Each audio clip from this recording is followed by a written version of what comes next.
န်လေးတယောက်ကျိုးပေါ်မှာအားရင်ကုန်ခံပြီးထိုင်နေတော့ရုတ်တရက်သူ့ခါကိုတစုံတစ်ယောက်ကဆွဲမလိုက်သလိုခံစားလိုက်ရပါတယ်။ကြည့်လိုက်တော့သူ့နောက်ကစီနီယာတပည့်ကသူ့ကိုကြောက်ကမ်းပါပေါ်ရောက်အောင်ကူညီပေးလိုက်တာပါ။ဒါပေမဲ့ဟန်လေးတောင်ထိပ်ကိုရောက်တဲ့အခါမှာတော့နေမင်းကကောင်းကင်ရဲ့အလေတဲတဲကိုရောက်ရှိနေပါပြီ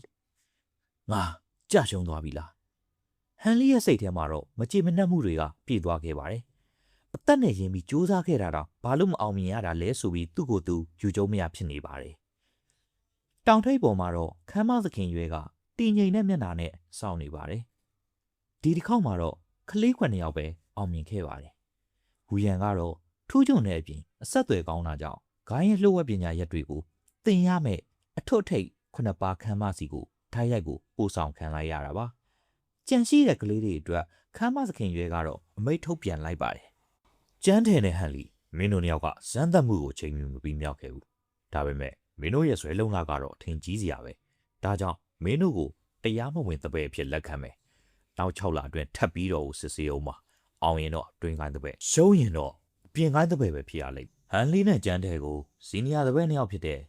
ကျန်းကျွဲနဲ့ဝူမင်ရွဲတို့ကခေါ်ဆောင်သွားခဲ့ပါတယ်။လမ်းမှာတော့သူတို့ကဝူရန်အကြောင်းကိုတိုးတိုးတိတ်တိတ်အတင်းပြောလာကြပါတယ်။ဟမ်ဝူရန်ကသူ့မိသားစုအရှိန်မွားကြောင့်အဓိကတပည့်ဖြစ်သွားတာပေါ့။သူ့ဝမ်းဝဲမှာကဒူခိုင်းကျုံနဲ့လက်ထပ်ထားတာမဟုတ်ရင်အဲ့လောက်စွမ်းစားလေးနဲ့ဒီနေရာမျိုးဘယ်ရောက်နိုင်မလဲ။ဟန်လီဟာဒီစကားကိုကြားတော့မှပိုင်းလောကမှာကြောထောက်နောက်ခံမရှိဖို့ဘလောက်တောင်ရည်ကြီးတယ်လဲဆိုတာကိုနားလည်သွားပါတော့တယ်။သူတို့ဟာဆိုရင်တော့ဖြင့်တောအုပ်တစ်ခုကိုဖျက်သွားမှာတော့ပိန်ပိန်ပါပါအသားဝါညင်ညင်နဲ့အသက်60အရွယ်လူကြီးတယောက်ရှေ့ကပေါ်လာပါတယ်။သူကတော့ဂိုင်းတစ်ခုလုံးကရိုသေကြောက်နှံ့နေရတဲ့သမားတော်မော့ပါပဲ။အရင်ကမောက်မာလာတဲ့စီနီယာတပည့်တွေဟာသမားတော်မော့ကိုမြင်တာနဲ့ခါညွတ်ပြီးရိုသေပေးလိုက်ကြပါတယ်။ငါအခုတလောစေးအလုပ်တင်လိုးနေရတာဒီကလေးနှစ်ယောက်ကိုငါနောက်ကိုလိုက်ခဲခိုင်းလိုက်။သူညွန်ပြလိုက်တဲ့သူတွေကတော့အခြားသူမဟုတ်ပါဘူး။ဟန်လီနဲ့ကျန်းတယ်ပဲဖြစ်ပါတယ်။သမားတော်မော့ဟာသူတို့ကိုနတ်ဖျားလက်တောင်ကြားစီကိုခေါ်သွားခဲ့ပါတယ်။အဲ့ဒီနေရာဟာစေးနံတွေတင်းပြတ်နေပြီးအခြားတပည့်တွေမလာရဲတဲ့အထိကိုတိတ်ဆိတ်တဲ့နေရာတစ်ခုပါ။မင်းတို့ငါ့ကိုသမားတော်မော့ဒါမှမဟုတ်လောင်မော့လို့ခေါ်နိုင်တယ်။ဒီညငါစီလာခဲ့။သိထားရမယ့်အကြောင်းတွေကိုပြောပြမယ်။ဟန်လီဟာပင်ပန်းလွန်းလို့အိတ်ဟာပေါ်ပြလဲလိုက်ပေမဲ့သူ့ရဲ့စိတ်ထဲမှာတော့ကျေနပ်ပျော်ရွှင်နေပါတယ်။ဘာပဲဖြစ်ဖြစ်သူဟာချီးရွှန်ကိုင်းရဲ့တွင်းကိုင်းတစ်ဘက်ဖြစ်လာဖို့လမ်းတစ်ဝက်ကိုရောက်ရှိလာခဲ့ပြီပဲဖြစ်ပါတယ်။ဟေးထတော့လေနှစ်ချိုက်စွာအိမ်မောကျနေတဲ့ဟန်လီကိုအတန်တစ်ခုကနှိုးလိုက်ပါတယ်။မျက်လုံးပွင့်လာတဲ့အခါမှာတော့ရှေ့မှာမြင်လိုက်ရတဲ့မျက်နှာကြီးကြောင့်ဟန်လီတယောက်ကလန့်အောင်မိတော့မလို့ပါပဲ။ကြည့်လိုက်တော့မှတူတူရွေးခံခဲ့ရတဲ့ကောင်လေးကျန်းတဲ့ဖြစ်နေခဲ့ပါတယ်။ဟန်လီရော့ဒါလေးစားလိုက်အောင်။ငါမိဖို့ချောင်းကနေမင်းအတွက်ယူလာပေးတာ။ဒါစားပြီးရင်ငါတို့လောင်မော့စီသွားကြမယ်ကွာ။ကျန်းတဲ့ကဟန်လီထက်အသက်နည်းနည်းကြီးပုံရပြီးတော်တော်လေးလဲဖော်ရွေရှားပါတယ်။ဟန်လီကတော့သူ့ကိုအကိုကျန်းလို့ပဲခေါ်လိုက်ပါတော့တယ်။သူတို့နှစ်ယောက်ဟာဘဲမုတ်တွေကိုအမြန်စားပြီးသမားတော်မောရဲ့အိမ်စီကိုထွက်လာခဲ့ကြပါတယ်။သမားတော်မောရဲ့အိမ်ထဲမှာတော့စာအုပ်စင်တွေကအစီရီနေပါ။သမားတော်မောဟာကလတ်ထိုင်ပေါ်မှာမီးရင်စာအုပ်တအုပ်ကိုစိတ်ဝင်စားဖန်နေပါတယ်။ကလေးနှစ်ယောက်ရောက်လာတာကိုတိပုံတောင်မပေါ်ပါဘူး။ဟန်လီနဲ့ကျန်းတဲ့ဟာဘာလို့ရမှန်းမသိပဲခြေထောက်တွေထုံလာတဲ့အထိအကြကြီးရက်ဆောင်နေခဲ့ရတာပါ။နောက်ဆုံးမှာတော့သမားတော်မောကစာအုပ်ကိုချလိုက်ပြီးအေးဆက်ဆက်ကြည့်တွေနဲ့သူတို့ကိုကြည်လာခဲ့ပါတယ်။ဒီနေ့ကစပြီးမင်းတို့ကငါရဲ့တရားမဝင်တပည့်တွေပဲ။ငါကမင်းတို့ကိုစေးပင်တွေကြောင်းစေးဖော်ဆက်နည်းနဲ့ကုသနည်းတွေကိုသင်ပေးမှာ။ဒါပေမဲ့တိုင်းပညာကိုတော့သင်ပေးမှာမဟုတ်ဘူး။မင်းတို့ရဲ့ခန္ဓာကိုယ်ကိုအားဖြည့်ပေးမဲ့ကျင့်စဉ်တစ်ခုကိုတော့ငါသင်ပေးမယ်။ဒီကျင့်စဉ်ကရန်သူတယောက်ကိုတိုက်ခိုက်လို့မရပါပဲမင်းတို့ကိုတန်ဆွမ်းလာစေလိမ့်မယ်။နောက်6လနေရင်တော့ဒီကျင့်စဉ်ဘလောက်တိုးတက်တယ်လဲဆိုတာကိုငါစစ်မှာရေချင်းမပြည့်မီရင်တော့ပြင်ကိုင်းကိုမောင်းထုတ်ပြစ်မယ်။နားလေကြလား။မားတော်မောရဲ့အတန်ကရုတ်တရက်ပြင်းထန်သွားတာကြောင့်ဟန်လီတို့လည်းကြောက်ကြောက်နေပဲနားလေပါပြီလို့ပြန်ဖြေလိုက်ကြရပါတယ်။ဟန်လီဟာခန်းထဲကထွက်မလာခင်သမားတော်မောဖန်နေတဲ့စာအုပ်ကိုခိုးကြည့်လိုက်မိတယ်။စလုံးမဲကြီး3လုံးနဲ့ရေးထားပေမဲ့စာမဖတ်တတ်တဲ့ဟန်လီတို့တော့ဘာမှမသိခဲ့ပါဘူး။နောက်ပိုင်းမှာတော့ဟန်လီကသမားတော်မောအကြောင်းကိုပိုသိလာခဲ့ရပါတယ်။တကယ်တော့သမားတော်မောဟာချီးရွှန်ကိုင်းကမဟုတ်ပါဘူး။လွန်ခဲ့တဲ့နှစ်နှဲငယ်ကဂိုင်းကျုပ်ဝံရန်သူထောင်ချောက်တဲ့ကိုကြားပြီးတေလူဆဲဆဲဖြစ်နေတော့မှသ သမားတော်မောကသူ့ရဲ့ထူးချွန်တဲ့စေးပညာနဲ့ကဲတင်ပေးခဲ့တာပါအဲ့ဒီကလေးကဂိုင်းချုပ်ကသမားတော်မောကိုအထူးလေးစားပြီးတော့ဒီတောင်ကြားလေးထဲမှာအိမ်ဆောက်ပေးပြီးတော့နေထိုင်ခဲ့တာပဲဖြစ်ပါတယ်သမားတော်မောဟာအမူအရာကင်းမဲ့ပြီးစကားနဲ့ပြင်မဲ့ဂိုင်းသားတော်တော်များများရဲ့အသက်ကိုကဲတင်ထားပြီးတဲ့သူဖို့လူတိုင်းကသူ့ကိုရှိန်ကြရပါတယ်တလားလောက်ကြာပြီးတဲ့နောက်မှာတော့ဟန်လီနဲ့ကျန်းတယ်တို့ဟာတခြားကလေးတွေနဲ့လုံးဝကိုကွဲပြားသွားခဲ့ပါပြီသူတို့ဟာနေတိုင်းစေးပညာတွေအစိုက်မှတ်တွေကိုလေ့လာရသလိုကြံတဲ့အချိန်များစုကိုတော့သမားတော်မောပေးတဲ့အမိမဲ့ကျင့်စဉ်ကိုကျင့်ကြံရင်ချိန်ကုန်ကြရပါတယ်သမားတော်မောကဒီကျင့်စဉ်တွေအကြောင်းကိုဘသူ့ကိုမှမပြောဖို့ပြောလိုက်ရင်ဂိုင်းကနေကန်ထုတ်ပြစ်မယ်လို့တင်းတင်းကြပ်ကြပ်ကိုတားမြစ်ခဲ့တာပါဟန်လီကစစ်ဆေးမှုကိုမအောင်မြင်တော့သူ့ဦးလေးလိုအပြင်ကိုင်းတစ်ဘက်ဖြစ်လာနိုင်တာမို့ဆိုပြီးတိတ်ပြီးတော့ကျူမဆိုင်ထားပါဘူးသူ့ရဲ့စိတ်ထဲမှာတော့ရွာကိုပြန်ပြီးတော့မိသားစုနဲ့တွေ့ကျင်နေတဲ့စိတ်ကပိုကြီးမားခဲ့ပါတယ်ဒါပေမဲ့သူကျင့်ကြံနေရတဲ့ဒီမိမဲ့ကျင့်စဉ်ဟာတကယ်ပဲတာမန်ကျင့်စဉ်တစ်ခုလားဆိုတာကိုတော့စောင့်ကြည့်ရအောင်ပါဟန်လီဟာသူ့ရဲ့သွေးကြောတွေထဲကစွမ်းရည်တွေကိုဒန်ဒန်လို့ခေါ်တဲ့6အောက်စွမ်းရည်တူလောင်ရစီကိုတဖြည်းဖြည်းချင်းစူးစီးနေပါတယ်ဒီနေ့မှာတော့သူခြိလဲပတ်တာ9ကြိမ်မြောက်တောင်ရှိသွားပါပြီဒါဟာသူ့ခန္ဓာကိုယ်ထဲမှာတောင့်ခံနိုင်တဲ့ကန့်သက်ပါပဲဒီထက်ပိုပြီးကျင့်ကြံဖို့ကြိုးစားရင်သွေးကြောတွေပေါက်ထွက်သွားနိုင်တယ်ဆိုတာကိုသူသိနေပါတယ်ဟန်လီဂိုင်းထဲကိုရောက်လာခဲ့တာနှစ်ဝက်ကျော်တောင်ရှိသွားခဲ့ပါပြီပြီးခဲ့တဲ့2လလောက်ကတခြားတရားမဝင်တဲ့ဘဲတွေဟာတရားဝင်ခိုင်းအတွင်းတဲ့ဘဲဖြစ်လာဖို့ပြင်းထန်တဲ့စစ်ဆေးမှုတွေကိုရင်ဆိုင်ခဲ့ကြရတာပါတခြားကလေးတွေဟာ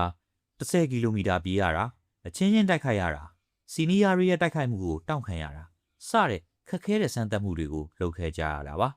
ါဒါပေမဲ့ဟန်လီနဲ့ကျန်းထယ်တို့တော့ကတော့သမားတော်မော်ကတီးတန့်စီးမြင့်တစ်ခုကိုထုတ်ထားခဲ့ပါတယ်အဲ့ဒါက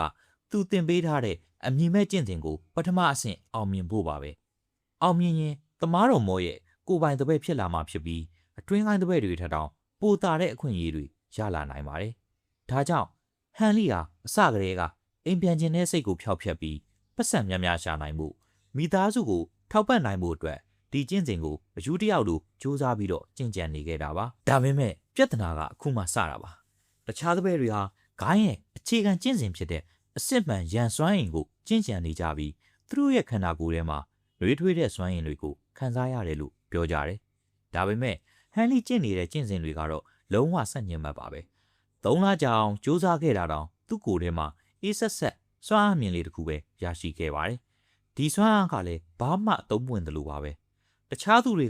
ကလေထဲကို3မီတာလောက်ခုန်တိုင်းတစ်ပင်တွေကိုလက်သီးနဲ့ထိုးဖောက်နိုင်ပေမဲ့ဟန်လီမှာတော့စားကျင်စိတ်ပိုကောင်းလာတာနဲ့စိတ်ကြည်လင်လာတာကလွဲပြီးဘာမှကိုထူးထူးခြားခြားရှိမနေခဲ့တာပါဟန်လီကစိတ်ထက်ကြပြီးလက်လျှော့ချင်လာခဲ့ပါတယ်ဒါပေမဲ့တရက်မှာတော့ကျန်းထယ်ကျင်းကြံနေတာကိုသွားတွေ့မိရာကနေသူဟာကျန်းထယ်ထက်တော့တာနေသေးတယ်ဆိုတာကိုသိလိုက်ရတယ်ကျန်းထယ်ကများမှာတော့ဘာစွမ်းအားမြင်မှတော့မရှိသေးပါဘူးဒီတော့ဟန်လီကယုံကြည်ချက်ကိုပြန်ရပြီးအချိန်တိုင်းစက္ကန့်တိုင်းမှာတရားထိုင်ရင်အယူတယောက်လိုပြန်ပြီးတော့ကျင့်ကြံမှာတော့တယ်ပို့ပြီးထူးဆန်းတာကတော့သမားတော်မော်ပါပဲသူဟာဟန်လီတို့ကိုကျင့်စဉ်သင်ပေးပြီးကလေးကဘာလန်းညုံမှုမှမပေးတော့သလိုသူတို့ရဲ့တိုးတက်မှုတွေကိုလည်းမမေးတော့ပါဘူးသူဟာနေတိုင်းလုပ်နေတာကတော့အနက်ရောင်စလုံးတွေနဲ့ရေးထားတဲ့စာအုပ်တစ်အုပ်ကိုစူးစူးဆိုက်ဆိုက်ဖတ်နေတာပါပဲဟန်လီနဲ့ကျန်းတဲ့တို့စာဖတ်တက်လာတဲ့အခါမှာတော့အဲ့ဒီစာအုပ်ရဲ့နာမည်ကိုသိလိုက်ရပါတော့တယ်အဲ့ဒါကတော့အသက်ရှည်ကျမ်းပါပဲသမားတော်မော်ဟာဒေါ်ဝင်စာမေးပွဲအောင်မှုစူးစမ်းနေတာမဟုတ်ပဲမြစ်လိတ်တကောင်လိုနှစ်ပေါင်းထောင်ချီအသက်ရှည်ဖို့နီလန်းတွေကိုရှာဖွေနေတာပဲဖြစ်ပါတယ်6လဆိုတဲ့ချိန်ကမျက်စိတမိတ်တွင်မှာပဲကုံဆုံးသွားခဲ့ပါပြီဒီနေ့ကတော့ဟန်လီနဲ့ကျန်းတဲ့တို့နှစ်ယောက်သမားတော်မော်ရဲ့စစ်ဆေးမှုကိုခံယူရမယ့်နေ့ဖြစ်ပါတယ်ကျန်းတွေကတော့ဟန်လီဘေးမှာရရင်ခနာမငြိမ်ဖြစ်နေရှာတယ်သူဟာ6လလုံးစူးစမ်းခဲ့တာတောင်သူ့ကိုယ်ထဲမှာဘာစွမ်းအားမှဖြစ်မလာခဲ့ပါဘူးဟန်လီကိုယ်တိုင်ကလည်းစိတ်အေးမနေခဲ့ပါဘူးသူဟာအယူတယောက်လိုကျင့်ကြံခဲ့လို့အစကစံကြီးမြင်လောက်ရှိတဲ့အေးဆက်ဆက်စွမ်းအားလေးဟာအခုတော့ဝါကြီးကျိုးလောက်ထူလာပြီဆိုပေမဲ့ဒါကစစ်ဆေးဖို့အောင်မြင်နိုင်ပါမလားစစ်ဆေးဖို့လုံလောက်ပါမလားဆိုတာသူသိချာမသိဘူးလေသမားတော်မောကကလထိုင်မောကနေဖြည်းဖြည်းချင်းထရက်လိုက်ပြီးသူ့ရဲ့အေးဆက်ဆက်မျက်လုံးတွေနဲ့ကလေးနှစ်ယောက်ကိုစိုက်ကြည့်လိုက်ပါတယ်မင်းတို့အစင်းသင်းဖြစ်ပြီလားကဲလက်တွေကိုစန့်ထုတ်လိုက်ကြပြီးရင်မင်းတို့ရဲ့ကြီးစွမ်းအားကိုလှည့်ပတ်ပြကြစို့သမားတော်မောဟာရန်ထဲရဲ့ညာဘက်လက်ကောက်ဝတ်ကိုကိုင်ပြီးနောက်လက်တစ်ဖက်ကိုချက်အောက်တန်းထန်ပေါ်ကိုတင်ပြီးတော့ဆန်းသက်လိုက်ပါတယ် လက်ဖက်ရည်တစ်ခွက်ငှဲ့စာအချိန်ကြာပြီးတဲ့နောက်မှာတော့သမားတော်မောကလက်ကိုပြန်ရုပ်သိမ်းလိုက်တယ်သူ့ရဲ့နှလုံးထဲမှာတော့စိတ်ဖြတ်သွားတဲ့အရေးရောင်တွေဖြတ်ပြေးသွားပေမဲ့အံ့ဩစရာကောင်းတာကတော့ကျန်းထယ်ကိုဘာအဖြစ်မှမပေးခဲ့ပါဘူးကဲနောက်တစ်ယောက်မင်းလည်းပဲသမားတော်မောဟာဟန်လီရဲ့လက်ကောက်ဝတ်ကိုလှမ်းကင်လိုက်ပါတယ်သူ့ရဲ့အထီတွေကတော့ရေခဲလိုပဲလူသားတစ်ယောက်ရဲ့အသားရည်နဲ့မတူဘူးလို့ဟန်လီရဲ့စိတ်ထဲကနေကြောစိမ်သွားမိတယ်သမားတော်မောရဲ့လက်ဖွားကခြောက်သွေ့ပြီးတော့တမာရီပြည့်နေတာမို့လို့ကင်လိုက်တာနဲ့စူးရှတဲ့နာကျင်မှုကိုခံစားလိုက်ရပါတယ်အဲ့ဒီချိန်မှာပဲကင်ပါဆွမ်းအားရဲ့လှုံ့ဆော်မှုကြောင့်ဟန်လီရဲ့ကိုယ်တွင်ကအေးဆက်ဆက်ချီဆွမ်းအားတွေကသူ့လိုလှည့်ပတ်စီးဆင်းသွားပါတော့တယ်တကိုယ်လုံးကိုဖြတ်တန်းသွားပြီးထန်းတန်စီတံပြန်စည်းဝင်သွားတဲ့ခါမှာတော့စောကနာကျင်မှုတွေချက်ချင်းပျောက်ကွယ်သွားခဲ့တယ်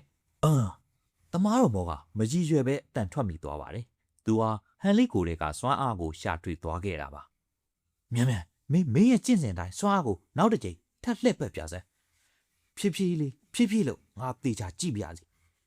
သမားတော်မောရဲ့တန်တွေဟာဒုံရင်ပြီးတော့ကြမ်းရှာလာပါတယ်ဟန်လီကတော့ခြီစွမ်းအားကိုထပ်လှည့်ပတ်ပြလိုက်တဲ့အခါမှာတော့သမားတော်မောဟာစိတ်မထိန်နိုင်တော့ပါဘူး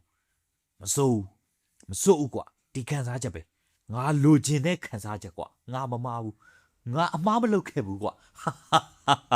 သမားတော်မောဟာဟန်လီရဲ့ပလင်းကိုယတနာတစ်ခုခုလိုစိုက်ကြည့်ရင်အာဘတရားကိုရှိပါတော့တယ်သူရဲ့နှလုံးတွေထဲမှာအရင်ကမရှိခဲ့ဘူးတဲ့အယူသွမှုတွေပြင်းနေနေတာကိုမြင်လိုက်ရတော့ဟန်လီတယောက်ရင်ထဲကနေဒိတ်ခနဲ့တုံလို့ခြောက်ချသွားမိရဲ့ကောင်းတယ်အရန်ကောင်းတယ်အနာဂတ်မှာမင်းအခုထပ်ပိုကြိုးစားရမယ်ဒီနေ့ကစပြီးတော့မင်းကငါရဲ့ကိုယ်ပိုင်တပည့်ပဲသမားတော်မောဟာသူ့ရဲ့အမူအရာကိုပြန်ထိန်းလိုက်ပြီးဘုံမှန်တိုင်းတည်ငြိမ်သွားပြန်ပါတယ်ပြီးတော့မှစိုးရိမ်နေတဲ့ကျန်းထယ်ဘက်ကိုလှည့်လိုက်တယ်မင်းရဲ့ရည်ချင်းကတော့မေးခွန်းထုတ်စရာပဲဒီလောက်အချိန်ကြာတာတော့ခြီစွမ်းအားစုစည်းမရဘူးဒါပေမဲ့မင်းရဲ့အယိုးတိဆောက်ပုံကိုကြည့်ရတာတိုင်းပညာတစ်ခုနဲ့တင့်တော်တယ်ငါစီကနေတိုင်းပညာတစ်ခုသင်ယူခြင်းလား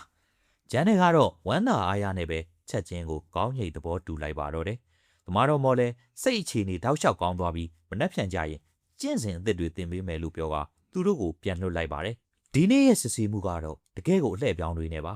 ဟန်လီနဲ့ကျန်းထယ်တို့နှစ်ယောက်လုံးဂိုင်းထဲမှာဆက်နေခွင့်ရသွားကြပြီပဲဖြစ်ပါတယ်သမားတော်မော်ဟာဟန်လီရဲ့အေးဆက်ချီစွမ်းအားကိုဘာကြောင့်ဒီလောက်ယူသွတ်လိုချင်နေရတာလဲကျန်းထယ်ကိုရောဘာကြောင့်ဂိုင်းထဲမှာဆက်ထားပြီးဘလို့ထူးဆန်းတဲ့တိုင်းပညာကိုသင်ပေးမှလဲဆိုတာကိုတော့နောက်တစ်ပိုင်းမှာသိရတော့မှာမို့လို့ကျွန်တော်ရဲ့ Dio Cycle MM ဆိုတဲ့ channel လေးကို like and subscribe လုပ်ပြီးစောင့်မျှော်ပေးကြပါဦးခင်ဗျာ